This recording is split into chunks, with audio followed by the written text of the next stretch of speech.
Cerita diawali dengan memperkenalkan seorang lintah darat atau rentenir bernama, kita panggil saja si bos, yang sedang akan menagih utang kepada salah satu nasabahnya, di mana ia terlihat membawa seorang pria Asia bernama Denny yang tiada lain adalah pengawal sekaligus tukang pukul pribadinya yang akan langsung menghajar siapapun ketika si bos melepaskan kalung anjingnya.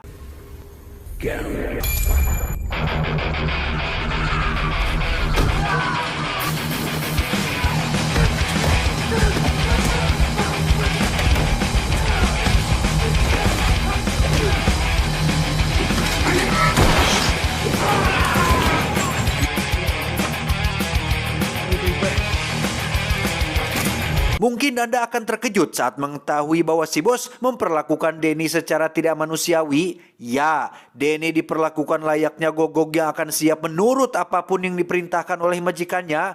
Hal itu tak lepas dari didikan si bos yang memang sejak Denny masih kecil sudah dicuci otaknya agar tak memiliki sifat-sifat seperti manusia layaknya sakit, takut, emosi, dan lain sebagainya. Bahkan ketika kepala Denny berdarah akibat pertarungan barusan, ia seolah tidak merasakan apapun dan bingung harus diapakan perban yang ada di tangannya saat ini. Sementara si bos dan anak buahnya sedang bagi hasil dan merayakan keuntungan yang mereka dapatkan hari ini, Denny hanya bisa memukul samsak lapuk di dalam kandangnya yang berada tepat di bawah permukaan lantai, yang karena samsaknya bocor, Denny pun mulai membaca buku untuk anak kecil yang menjadi satu-satunya sumber pengetahuan yang Denny miliki, di mana Denny nampak tertarik dengan satu benda, yaitu piano, yang sepertinya memang punya masa lalu khusus dengan alat musik yang ditekan tersebut.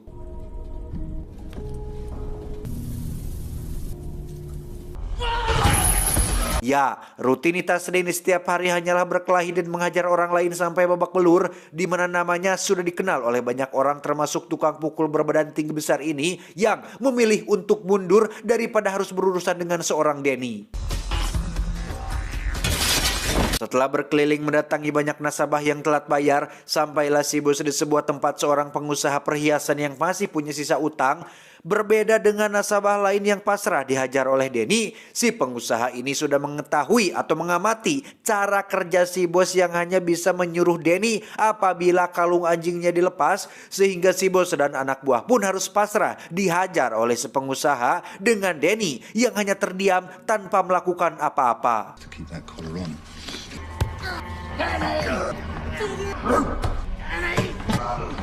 Tak lama setelah si pengusaha pergi untuk menemui tamunya di ruangan lain, si bos pun berhasil melepaskan dirinya dari para penghajar dan langsung menyuruh Denny untuk habisi semua orang.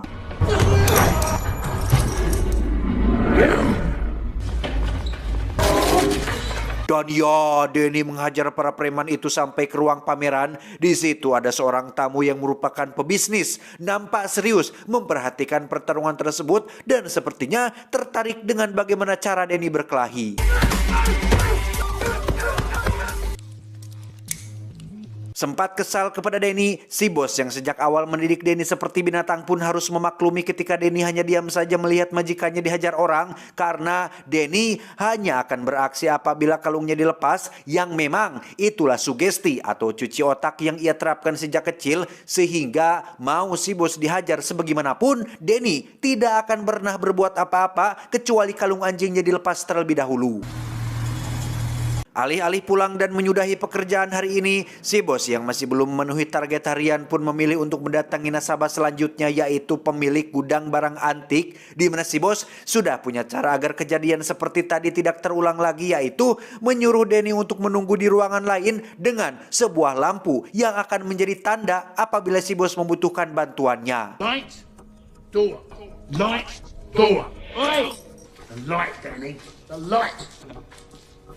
Tak lama setelah si bos masuk menemui nasabahnya, Denny nampak tertarik dengan seonggok piano persis seperti yang terdapat pada buku gambar miliknya. Sambil menunggu tanda lampu dari bosnya, Denny yang punya masa lalu dengan piano pun mendekati piano tersebut dan... Ya, muncullah seorang pria tua bernama Sam yang merupakan tukang servis piano, di mana Sam yang merupakan, mohon maaf, tunanetra pun terus mengajak Denny berbicara dan meminta sedikit bantuan untuk memperbaiki pianonya. Hold on, relax. Are you Untuk pertama kalinya, Denny nampak tersenyum bahagia diperlakukan layaknya sebagaimana manusia, di mana kebahagiaan singkat itu harus berakhir ketika terdengar suara bip lampu yang ternyata si bos ditemukan sudah babak belur sehabis gelut dengan nasabahnya. Sepulangnya mereka ke markas dengan Denny yang dimarahi habis-habisan, muncullah si pebisnis yang sempat kita lihat di toko perhiasan datang untuk menawari si bos sebuah peluang menghasilkan lebih banyak cuan. Ia rupanya memiliki sebuah laga tarung ilegal semacam Fight Club dan tertarik untuk mengajak Denny tampil di acara tersebut. The trial. So glad you could make it. Dan inilah sang juara bertahan yang telah mengalahkan banyak sekali petarung hebat di laga ini, di mana si bos langsung melepaskan kalung anjingnya dan menyuruh Denny untuk menghabisinya dengan cepat.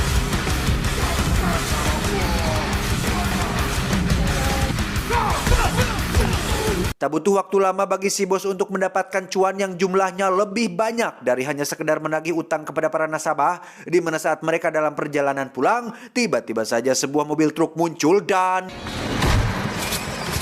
Ya, ternyata itu semua adalah ulah si pengusaha perhiasan yang masih dendam atas kejadian tempo hari, di mana Denny yang masih hidup pun menganggap bosnya sudah mati dan pergi ke gudang barang antik tepat saat ada Sam di tempat tersebut. Who's there? Disinilah Denny sekarang memakai pakaian bersih di salah satu kamar apartemennya Sam, di mana Denny yang baru siuman pun langsung nyumput di kolong kasur ketika Sam masuk ke sana untuk memberikan makanan. Mendengar Sam memainkan piano, Denny pun keluar untuk melihatnya tepat saat muncul anaknya Sam yang bernama Victoria yang nampak tertarik dengan karakter polos Denny, bahkan menanyakan beberapa pertanyaan kepada Sam terkait apa yang Denny sukai. Does he like to read? Does he like to write? Does he like to draw? He likes music. Cool. Mendengar Denny suka musik, Victoria pun menemui Denny di kamarnya dan memberikan sebuah piano kecil pemberian mendiang kedua orang tuanya. Saat Sam dan Victoria sedang makan malam itulah muncul Denny yang masih dengan malu-malu duduk ikut makan malam bersama mereka, di mana Denny yang seumur hidupnya belum pernah makan dengan sendok pun nampak kesulitan memakan makanan seperti yang manusia normal lakukan.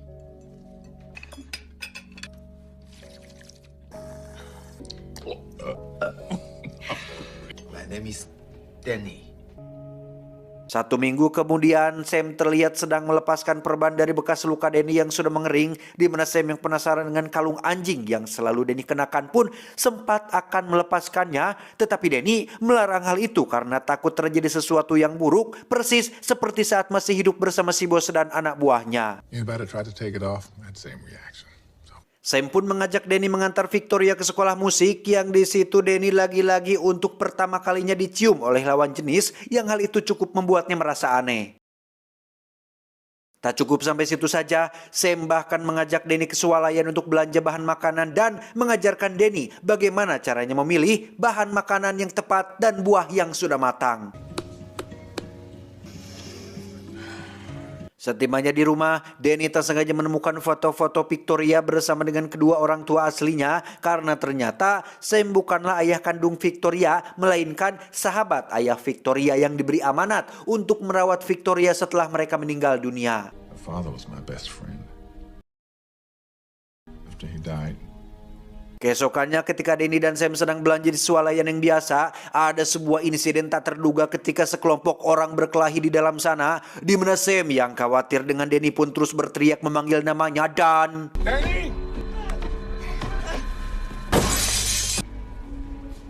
Kejadian itu tentu saja membuat Sam menjadi penasaran kenapa Denny tidak bereaksi apapun seperti ketakutan, menghindar, ataulah terpancing untuk berkelahi, di mana Denny yang polos pun menjawab bahwa mereka tidak sedang berkelahi dengannya, kecuali ada yang mulai duluan, Denny baru akan beraksi. Is this good? that's wonderful. Malamnya, Denny yang sedang sendirian di kamar pun didatangi oleh Victoria yang ingin berterima kasih telah bersedia tinggal di apartemen atau rumah kediaman ini dan membuat suasana rumah menjadi lebih hangat. Persis seperti Sam, Victoria pun penasaran dengan kalung anjing milik Denny dan dengan sedikit bujuk rayu wanita, Denny akhirnya bersedia untuk melepaskan kalung tersebut. Sejak hari itu, Danny seolah terlahir kembali menjadi sosok yang baru. Ia benar-benar diperlakukan layaknya manusia, bahkan sudah dianggap keluarga sendiri oleh Sam dan Victoria yang baik hati ini.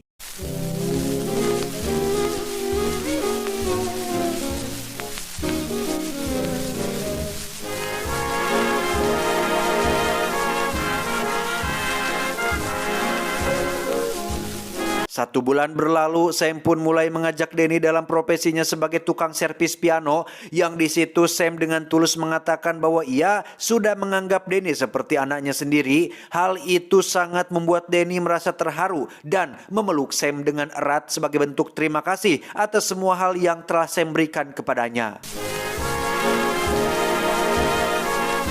Sebelum pulang, Sam pun memberikan Danny sejumlah uang sebagai upah pertama dari pekerjaan pertamanya, di mana Danny yang bingung harus diapakan uang itu pun pergi ke toko souvenir untuk membeli beberapa topi lucu dan bermaksud untuk memberikan hadiah kepada Victoria.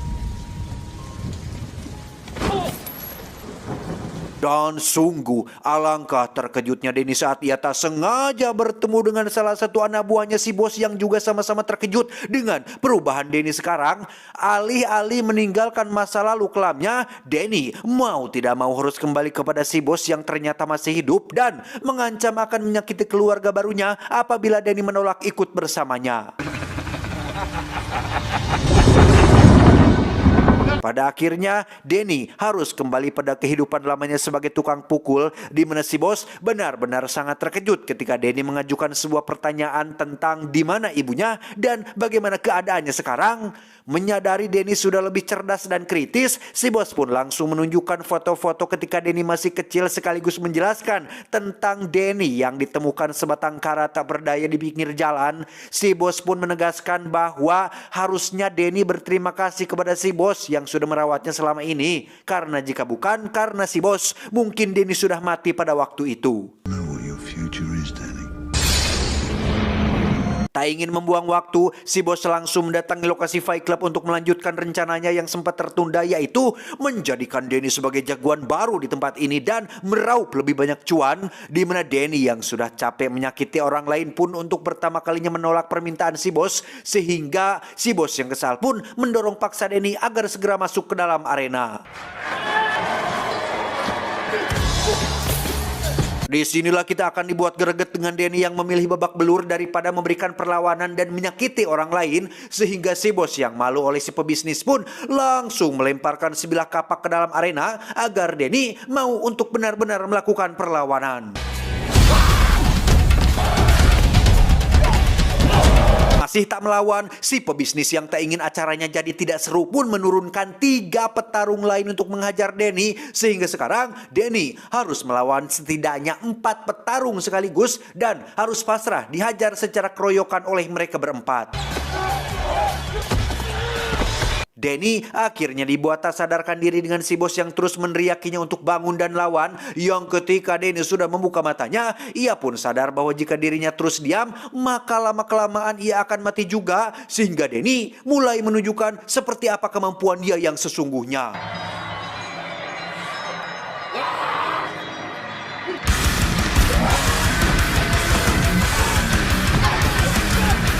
Dan ya, Danny pun ubah-abik menghajar mereka berempat, yang sebenarnya jika Danny mau, sudah sedari tadi ia melakukannya. Si mana si pebisnis yang licik pun melemparkan banyak sekali senjata, sehingga inilah yang terjadi. Danny berhasil mengendalikan emosinya ketika ia hanya menciderai mereka berempat tanpa membunuh. Namun karena aturan permainannya harus ada satu orang yang mati, si bos pun langsung menarik pelatuknya dan membunuh lawan Danny tersebut.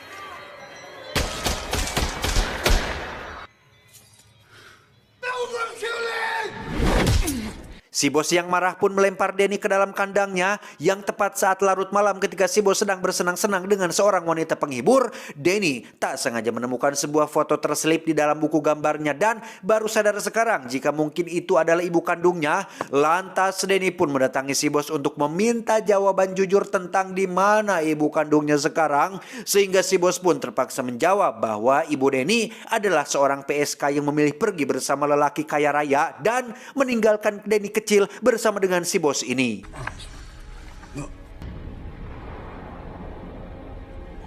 Keesokannya ketika Denny sedang dalam perjalanan menuju arena gelut, si bos dan supirnya terlibat percakapan ringan dengan topik keluarga bahwa yang namanya keluarga itu harus selalu bersama apapun yang terjadi, sehingga Denny yang sudah menganggap Sam dan Victoria sebagai keluarga pun langsung merecoki si supir hingga mobilnya mengalami kecelakaan.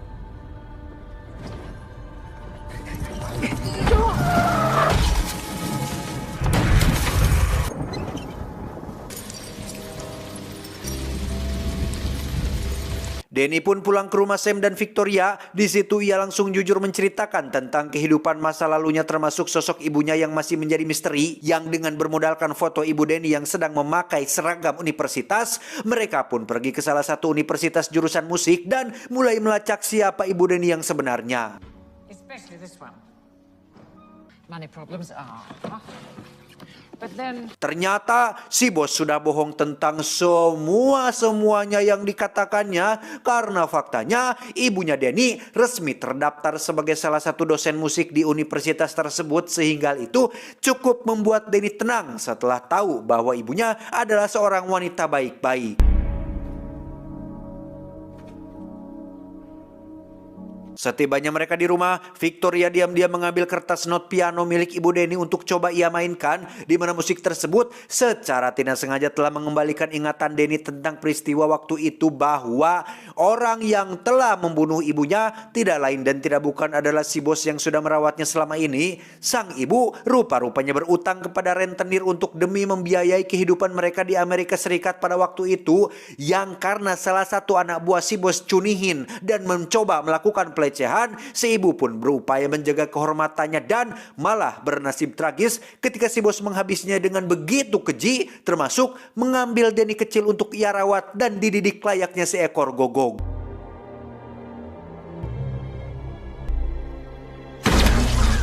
Menyadari Denny dan Victoria tidak aman, Denny pun dengan cepat menyuruh mereka berdua untuk berkemas dan pergi. Namun itu semua sudah terlambat ketika si bos mendatangi swalayan tempat Sam biasa belanja dan meminta si Mbak kasir untuk memberitahukan di mana alamat tempat tinggalnya. Dengan menyewa puluhan preman, si bos pun berniat untuk menghabisi keluarga baru Denny agar bisa membawa Denny kembali menjadi anjing peliharaannya. Di mana Denny yang menyadari kedatangan mereka pun langsung menyuruh Sam dan Victoria sembunyi di dalam lemari, sementara ia sendiri akan turun dan menghabisi semua preman itu sendirian.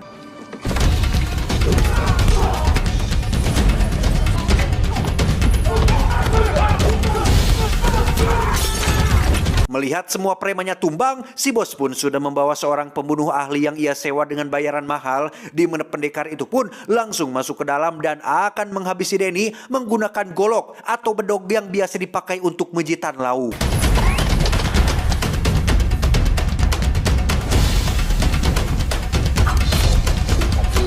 Denny pun melompat keluar jendela dan mendarat tepat di salah satu kamar penghuni yang kebetulan sedang mandi, di mana si pendekar yang tak menyerah pun kembali muncul secara mendadak dan langsung melakukan pertarungan tangan kosong yang cukup merusak.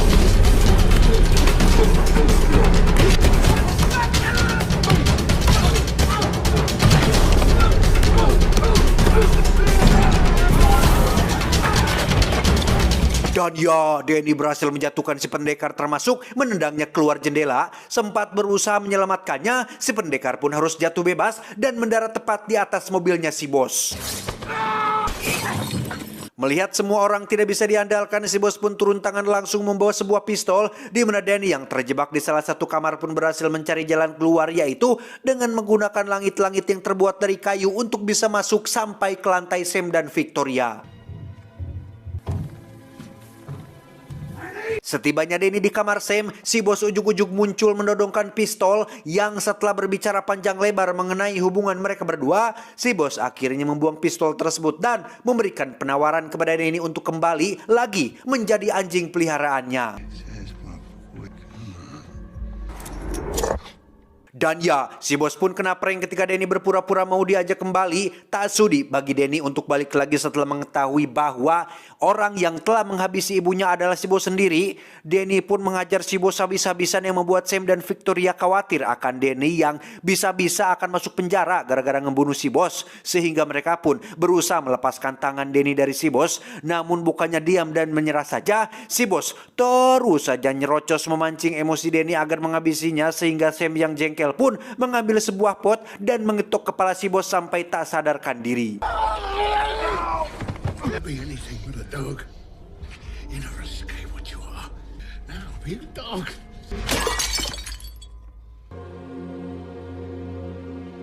Setelah semuanya selesai, Danny dan Sam terlihat berada di jajaran bangku penonton untuk menonton penampilan Victoria memainkan piano, di mana ini akan menjadi awal baru untuk Danny punya kehidupan yang normal tanpa takut akan masa lalu yang mengganggunya lagi.